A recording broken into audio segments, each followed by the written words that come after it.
जय हिंद दोस्तों, स्वागत है आप सभी का आपके अपने इस YouTube चैनल पर। दोस्तों, मेरा नाम है ध्रुव शर्मा और मैंने एफकेट 2024 एग्ज़ाम को क्लियर किया हुआ है और CPO 2024 का एग्ज़ाम ही मैंने दिया हुआ है, जिसमें मेरे मार्क्स 135.75 मार्क्स हैं। तो आज की इस वीडियो में हम क्या डिस्कस करने वाले हैं? आज की वीडियो में हम इंग्लिश की स्ट्रेटेजी डिस्कस करने वाले हैं। इसकी स्ट्रेटेजी मैं आपको क्यों बता रहा हूँ?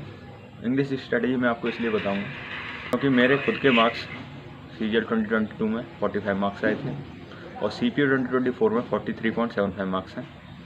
तो ये वीडियो उन एवरेज स्टूडेंट्स के लिए है जिनका स्कोर 30 to 35 मार्क्स पर स्टक हो गया है। इस वीडियो में सिर्फ हम 4 या 5 ऐसे पॉइंट डिस्कस करेंगे जिनको अगर आप 2 महीने रेगुलर फॉलो करोगे तो डेफिनेटली आपकी स्कोर 35 से 40 प्लस आराम से आ जाएगा। ठीक है, सबसे पहले हम बुक्स को डिस्कस करेंगे। ठीक है, तो मैं भी आपको बुक्स एक बार बता देता हूँ कौन कौन सी बुक्स आपको फॉलो करनी होती हैं अगर आप प्री की तैयारी कर रहे हैं तो। ठीक है, तो दोस्तों सबसे पहले हम इसमें बात करने वाले हैं ग्रामर पोर्शन की। ठीक है, तो आपके पास एक फ्लिंट टू पैरामाउंट नाम की एक बुक होनी चाहिए KD कैंपस की। ठीक है, नीतू सेमयान की बुक है वो, आप अगर नहीं है तो आप लेके आ सकते हैं। उस बुक से आपको 2 दिन में एक चैप्टर को ख़त्म करना है। ठीक है, अगर आप बिगिनर हैं तो धीरे धीरे 3 दिन में एक चैप्टर को ख़त्म कर सकते हैं। और जब आप उस बुक को पढ़ेंगे तो उसमें रूल्स दिए हुए हैं, उसके बाद एक्सरसाइज दिए हुए हैं। तो आप पहले रूल्स पढ़ेंगे, उसके बाद जो भी 30, 40, 50 जो भी क्वेश्चन उसमें दिए हुए हैं उन क्वेश्चन को आप सॉल्व करेंगे और आगे बढ़ जाएंगे। ठीक है, तो आपको अगर आप बिगिनर हैं, आपने प्रिपरेशन स्टार्ट करी है तो आपको 3 दिन में कम से कम एक चैप्टर को ख़त्म कर लेना है। ऐसे ही करके आपको धीरे धीरे 1 by 1 चैप्टर्स को ख़त्म करते जाना और उसमें जो क्वेश्चन दिए हुए हैं एक्सरसाइज में पीछे वो आपको सॉल्व करते जाना है साथ के साथ में। ठीक है, नोट्स आपको पहली बार से ही नहीं बनाने हैं किसी भी चीज़ के, ना तो आपको वोकैब्स के और ना ही आपको ग्रामर के रूल्स के। ठीक है, शुरू से ही आपको अंडरलाइन नहीं करनी है कोई भी चीज़। ठीक है, सेकंड रीडिंग में जब आप आएंगे तब आपको जो रूल्स आप भूल रहे हैं बार बार उनको अंडरलाइन करेंगे सिर्फ। नोट्स आपको अभी भी नहीं बनाने, सेकेंड रीडिंग में भी आपको नोट्स नहीं बनाने हैं। ठीक है, अब जब आप थर्ड रीडिंग में आएंगे यानी कि तीसरी बार आप उस बुक को ख़त्म कर रहे होंगे तब आपको, जब आपने सेकंड रीडिंग में जो अंडरलाइन किए थे, आपको ये चेक करना है क्या वो रूल्स आपको याद हो चुके हैं। अगर नहीं याद हुए हैं तो आप उन रूल्स को नोट कर लेना, अलग से एक सेपरेट नोटबुक आपको प्रिपेयर करनी है ग्रामर के रूल्स के लिए। ठीक है, जितनी बार इस बुक को मतलब ख़त्म कर देंगे उतनी ही आपकी एफिशिएंसी ग्रामर में बढ़ती जाएगी और आपको ग्रामर्स के रूल्स याद हो जाएंगे। ठीक है, हम सेकंड बात करते हैं वोकैब सेक्शन की। वोकैब को आप स्पेशली कैसे प्रिपेयर कर सकते हैं। वोकैब के लिए बहुत सारी बुक्स लोग फॉलो करते हैं, जैसे ब्लैक बुक होगी, किरण पब्लिकेशन की बुक है उसको भी फॉलो करते हैं और पिनेकल को भी। तो मैंने भी जब स्टार्टिंग करी थी तो मैंने किसी बुक से मैंने प्रिपरेशन नहीं करता था, मैं ऑफलाइन कोचिंग जाता था। तो उसमें सर अपनी तरफ से जो नोट करवाते थे तो बहुत सारी डायरियाँ हो गई थी मेरे पास, 4-5 डायरी हो गई थी वोकैब की।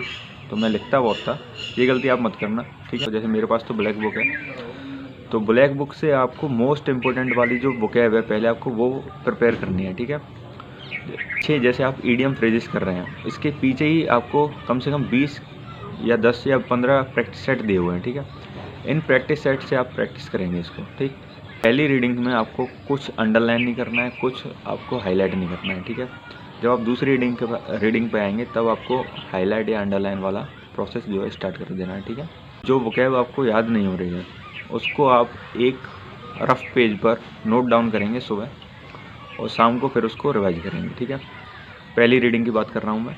जब आप सेकंड रीडिंग में आएंगे ना तो जो पेज आपने बनाए थे रफ पेज जिन पे आपने जो वोकैब लिखी थी जो आपको लर्न नहीं हो रही थी, तो आप ये देखेंगे कि उसमें से अभी भी कितनी वोकैब आपको लर्न नहीं हुई है।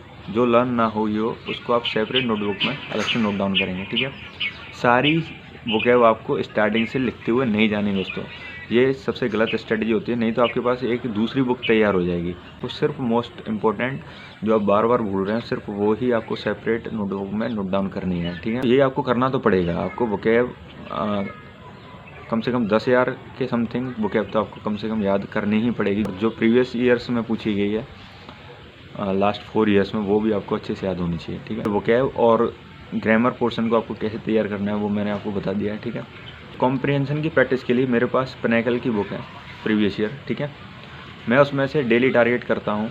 मैं आपको टारगेट का, आपने जो मैं टारगेट बनाता हूँ उसका फ़ोटो भी आपको मैं इसमें लगा दूँगा वीडियो में।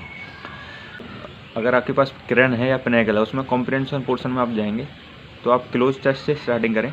क्लोज टेस्ट में जो सिंपल वाले हैं, जैसे छोटे छोटे 10 लाइन के या ऐसे करके छोटे छोटे क्लोज टेस्ट उसमें दिए होंगे, पहले आप उनसे शुरुआत कर सकते हैं, ठीक है।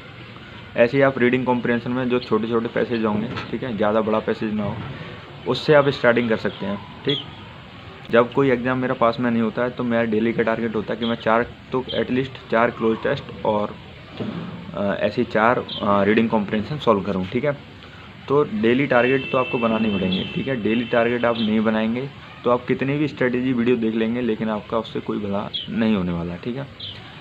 तो 35 से अगर 40 प्लस आपको जाना है तो ये सारी चीज़ें आपको करनी ही पड़ेंगी डेली बेस। और जैसे कोई एग्ज़ाम हुआ उसमें कोई न्यू वोकैब अगर मिल जाती है तो उसको मैं नोट डाउन करता हूँ अलग से एक सेपरेट नोटबुक में, ठीक है।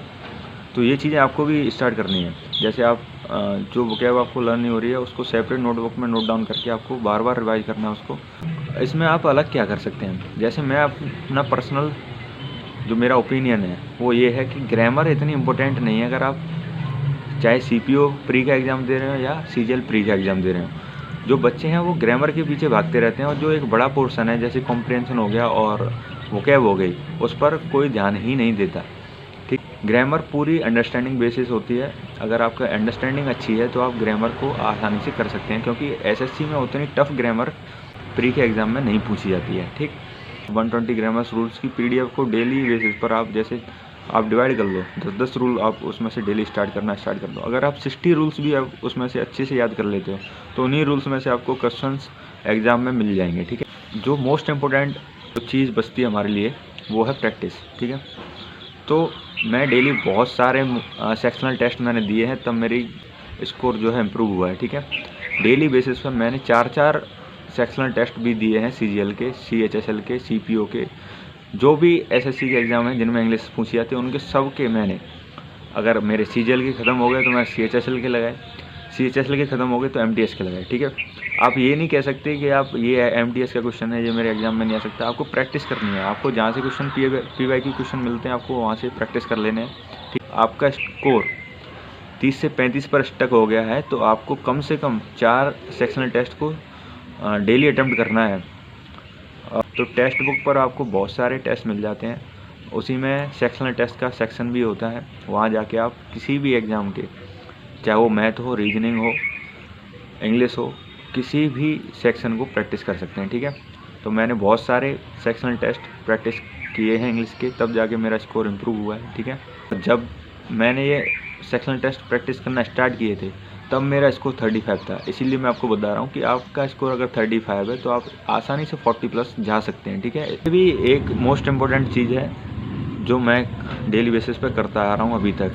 मैंने एक टेलीग्राम ग्रुप को ज्वाइन कर रखा है, ठीक है, जिसमें एसएससी की प्रीवियस ईयर की जितनी भी वोकैब होती है, चाहे वो कोई सा भी एग्ज़ाम हो, उसके वो डेली लाइव क्विज डालते हैं रात में 8:30 बजे, ठीक है। तो आप उस ग्रुप को अगर आप ज्वाइन करते हैं तो आपकी वोकैब बहुत ज़्यादा इंप्रूव हो जाएगी, ठीक है। पर्टिकुलर वोकैब के लिए मैं आपको ये ग्रुप सजेस्ट कर रहा हूँ, ठीक है। आप ज्वाइन कर सकते हैं। एसएससी प्रीवियस ईयर नाम से ये ग्रुप है टेलीग्राम पर, जिसकी लिंक भी मैं आपको डिस्क्रिप्शन में दे दूँगा, ठीक है। जय हिंद दोस्तों, मिलते हैं नेक्स्ट वीडियो में।